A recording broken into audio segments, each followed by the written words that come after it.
मृतक व्यक्ति ने यदि अपने जीवन में पाप कर्म किए होंगे तो यमदूत पापी आत्मा को गर्म वायु और अंधेरे रास्ते से यमलोक ले जाते हैं और मार्ग में उसे कई तरह की यातनाएं झेलनी पड़ती हैं।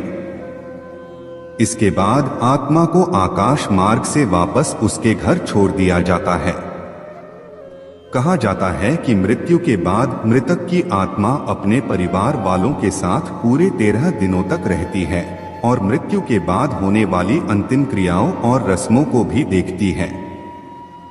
13 दिन बाद जब आत्मा का पिंडदान, 13वीं और ब्राह्मण भोज आदि किया जाता है तो इसके बाद यमराज के यमदूत आत्मा को फिर से लेने के लिए आते हैं। इसलिए हिंदू धर्म में किसी की मृत्यु के बाद 13वीं और 10 दिनों तक पिंडदान करना जरूरी माना गया है, क्योंकि इससे आत्मा को यमलोक तक की यात्रा करने के लिए शक्ति मिलती है।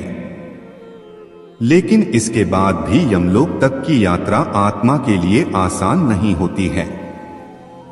जब 13 दिनों के बाद यमदूत आत्मा को यमलोक ले जाने के लिए आते हैं तो आत्मा को सबसे पहले वैतरणी नदी पार करनी पड़ती है। इस नदी को गंगा नदी का ही रौद्र रूप माना जाता है। यह नदी लाल रंग की होती है क्योंकि इसमें आग की लपटें निकलती रहती है। नदी पार करते हुए आत्मा को खतरनाक जीवों का दंश भी झेलना पड़ता है। इन नदी को पार करने में पूरे 47 दिनों का समय लग जाता है। लेकिन यदि व्यक्ति ने अपने जीवन काल में अच्छे कर्म किए हों या गौदान किया हो तो उसे ये यातनाएं नहीं झेलनी पड़ती, क्योंकि उसी गाय की पूंछ पकड़कर आत्मा वैतरणी नदी को पार करती है।